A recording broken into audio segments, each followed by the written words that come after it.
दोस्तों टाटा की फैक्ट्री जो कि तमिलनाडु के अंदर है, जहां पर आईफोन के पार्ट्स बनाए जाते हैं, वहां पर हेल्थ इन्वेस्टिगेशन चल रही है क्योंकि आसपास के जो किसान हैं उनकी कंप्लेंट है कि ये जो इन्होंने प्लांट लगा रखा है यहाँ पर होसूर नाम की एक जगह, वहां पर लगा हुआ है टाटा इलेक्ट्रॉनिक का ये प्लांट है जहां पर आईफोन के पार्ट्स बनते हैं और इसको बनाने में जो वाटर वेस्ट होता है वो ये नदी नालों में डाल देते हैं, जिसकी वजह से इनके कुएं और खेतों के अंदर जो पानी आ रहा है वो कंटेमिनेटेड हो चुका है, जिसमें से बदबू आती है, फसलों को काफ़ी ज़्यादा नुकसान हो रहा है, स्किन रिलेटेड प्रॉब्लम भी हुई है कई सारे वहाँ के लोगों को। जहाँ पर हेल्थ ऑफिशियल के टेस्ट में पाया गया है कि इनके सैंपल में ई कॉली बैक्टीरिया मिला है जो कि सीवेज कंटेमिनेशन का सिग्नल देता है कि जो बैक्टीरिया सीवर वगैरह के अंदर होते हैं उस तरीके का बैक्टीरिया इसमें मिला है। तो यहाँ पर पोल्यूशन कंट्रोल बोर्ड ने बताया है कि टाटा को शो कॉज नोटिस भेज दिया गया है, वार्निंग भी दी गई है। तो सेटिस्फैक्ट्री एक्सप्लेनेशन नहीं मिली तो यहां पर इनके अगेंस्ट में एक्शन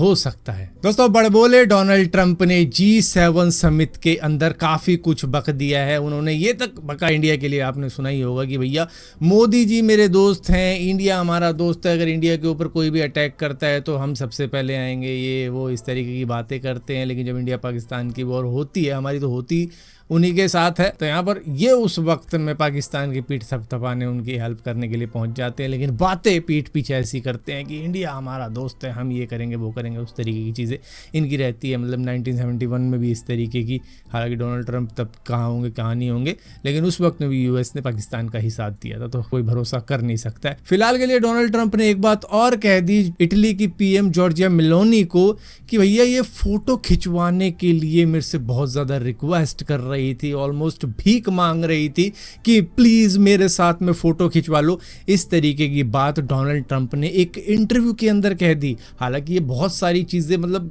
बिल्कुल ही बेशर्मी के साथ में कह देते हैं खुलेआम, चाहे वो सच हो ना हो, कई बातें हैं जो ये बस बोल देते हैं मुंह से कि भाई मुंह से निकल गया तो निकल गया। तो यहाँ पर जॉर्जिया मेलोनी ने एक कड़ा रिप्लाई देते हुए कहा है कि ना मैं और ना इटली भीख मांगते हैं। तो इस तरीके की बातें डोनाल्ड ट्रंप की बिल्कुल ही डिसरिस्पेक्टफुल है। और यहाँ तक कि इटली के फॉरेन मिनिस्टर एंटोनियो तजानी ने भी कह दिया है कि ट्रंप की कमेंट इटली के लिए इंसल्टिंग है, जिसकी वजह से उन्होंने अपनी यूएस की ट्रिप तक कैंसिल कर दी है। दोस्तों जैसे कि आपको मालूम होगा, टेलीग्राम ने दिल्ली हाई कोर्ट के अंदर पिटीशन फाइल कर रखी है, जिस तरीके का ये बैन किया गया है टेलीग्राम को करीबन 22 जून 2026 तक के लिए ये बैन किया है, जहाँ पर कोर्ट ने इस पिटीशन को खारिज कर दिया है कि नहीं, जो गवर्नमेंट ने किया है सही किया है। लेकिन यहाँ पर यूज़र कह रहे हैं कि भाई सिर्फ नीट के पेपर की प्रिपरेशन करने वाले बच्चों की वजह से बाकी के जो मिलियंस ऑफ यूज़र हैं टेलीग्राम के, उनको क्यों सज़ा दी जा रही है। दरअसल यहाँ पर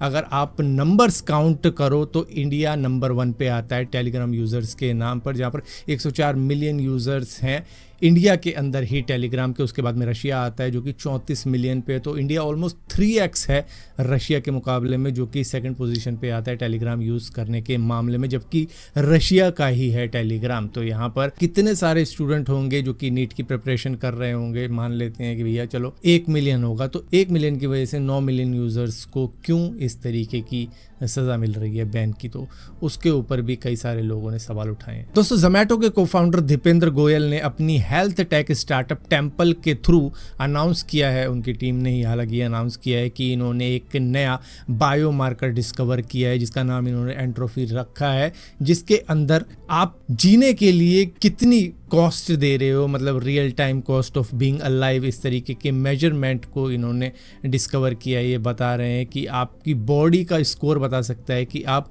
कितना ज़्यादा फिजियोलॉजिकली एफर्ट कर रहे हो जीने के लिए। 1 से लेकर 250 तक का स्कोर है, मतलब कम स्कोर आप डीप रेस्ट के अंदर हो, आप रिकवरी स्टेट के अंदर हो, और ज़्यादा स्कोर है मतलब कि आप इंटेंस स्ट्रेस में हो, आप एक्सरसाइज कर रहे हो या फिर हाई एक्टिविटी कर रहे हो। लेकिन अगर देखा जाए, चलो इस तरीके के एक्सपेरिमेंटल डिवाइस को मान भी लिया जाता है कि हम अपने स्कैल्प पे लगा लें या फिर कहीं पे भी लगा लें, टेम्पल एरिया के ऊपर लगा लें, तो उससे अगर हमें मालूम चल जाता है कि भैया हम ज़्यादा स्ट्रेस में हैं, हम ज़्यादा काम कर रहे हैं, तो वही सेम चीज़ हमारा हार्ट कर देता है। हमारी हार्ट बीट से हमें मालूम चल जाएगा कि भैया हम एफर्ट कर रहे हैं, ये कर रहे हैं, वो कर रहे हैं, या फिर हमारा हार्ट काफ़ी ज़्यादा एफर्ट कर रहा है बैठे बिठाए ही, तो मतलब कुछ स्ट्रेस है, कुछ दिक्कत है हमारे हार्ट को। इस तरीके की चीज़ हमें शायद स्मार्ट वॉच से भी मालूम चल सकती है, जो कि इनके इस नए डिस्कवर किए गए डिवाइस से मालूम चल रही है। हालांकि करता है वही सेम काम है, दरअसल रियल टाइम में ये सेरेब्रल ब्लड फ्लो को ट्रैक करता है या कोशिश करता है उसको ट्रैक करने की, जिससे कि मालूम चल जाता है कि भैया कितना ज्यादा हमारी बॉडी काम कर रही है या नहीं कर रही। दोस्तों एप्पल के कुछ रूमर्स ऐसे निकल कर आ रहे हैं कि ये क्रीज फ्री डिस्प्ले का यूज करने वाले हैं, मतलब जो इनका फोल्डेबल आईफोन होने वाला है जिसको आईफोन अल्ट्रा कहा जा रहा है,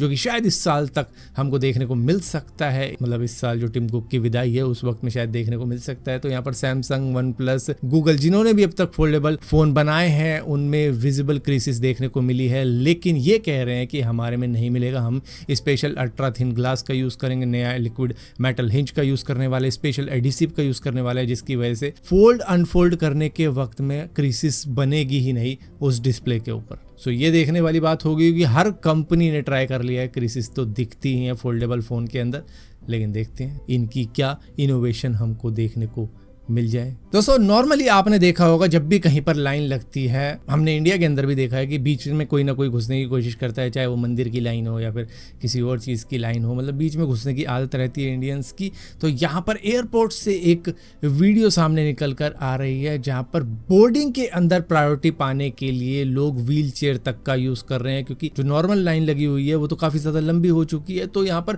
क्विक एक्सेस पाने के लिए, क्विक बोर्डिंग प्रायोरिटी पाने के लिए यहाँ पर व्हील चेयर का यूज किया जा रहा है, जहां पर ये इंटरनेशनल रूट है यूएस और इंडिया का, जहां पर इनको पता लग गया होगा लूप होल की भैया जो हैंडीकैप लोग होते हैं उनको क्विक एक्सेस मिल जाती है। तो यहाँ पर व्हील चेयर का यूज़ किया जा रहा है और एक दो नहीं, पता नहीं कितने जने, कितने, और ये सारे के सारे इंडियंस ही हैं जो कि शायद डिसेबल है भी नहीं फिर भी व्हील चेयर का यूज़ कर रहे हैं। हाँ ठीक है, कुछ एल्डर पैसेंजर भी हैं जो शायद लंबी कतार में वेट नहीं कर सकते, जिसकी वजह से उन्होंने व्हील चेयर का यूज़ कर लिया होगा ताकि उनके पाँव वाँव घुटने उठने जवाब ना दे जाए। लेकिन यहाँ पर इन्हीं लोगों को बाद में व्हील चेयर रखते हुए जब बोर्डिंग कंप्लीट हो गई इनकी, पैदल चलते हुए देखा गया, जो कि भाग भाग के अपने प्लेन की तरफ जा रहे थे। तो इस चीज़ को लेकर काफ़ी ज़्यादा कंट्रोवर्सी हो गई कि भैया इस तरीके की चीज़ कैसे कर सकते हैं लोग, जहाँ पर जिसको चाहिए व्हील चेयर सही में वो यूज़ नहीं कर पा रहा, बाकी के नॉर्मल लोग व्हील चेयर का यूज़ कर रहे हैं ताकि उनकी बोर्डिंग जल्दी हो जाए और वो लाइन से बच जाए। दोस्तों आपने एक फिल्म का ट्रेलर ज़रूर देखा होगा, काफ़ी ज़्यादा हाइप में है इस वक्त में, जिसका नाम है काला हिरन, द बैटल ऑफ लेगेसी। सो यहाँ पर सलमान खान को लग रहा है कि ये फिल्म पूरी तरीके से मेरे ऊपर ही आधारित है, जिसके बाद में उन्होंने दिल्ली हाई कोर्ट के अंदर पिटीशन डाली है कि यहाँ पर मेरे पर्सनैलिटी राइट का, मेरी पब्लिक इमेज का अनऑथराइज यूज़ किया जा रहा है, जहाँ पर कोर्ट में इसकी हियरिंग चलेगी कि भैया यहाँ पे हो क्या रहा है, क्योंकि यहाँ पर 1998 के वक्त में सलमान खान के ऊपर काला हिरन को मारने का केस लगा था। तो ये फिल्म भी उसी के ऊपर आधारित है, जहाँ पर कैरेक्टर भी ऑलमोस्ट सलमान खान जैसा ही लिया गया है, यहाँ पर ब्लू ब्रेसलेट का भी यूज़ किया है। तो सलमान खान का कहना है कि यहाँ पर मेरी आइडेंटिटी का यूज़ किया जा रहा है इस फिल्म के अंदर, जहाँ पर डायरेक्टर भारत एस शिरनाते ने कहा है कि सलमान खान कोई भगवान नहीं है, ना ही उस ब्लू ब्रेसलेट के ऊपर सलमान खान का कोई पेटेंट आ रखा है। तो यहाँ पर सलमान खान कैसे कह सकते हैं कि उन्हीं की स्टोरी है, यहाँ पर हमने साफ साफ कह रखा है ये स्टोरी सलमान खान पे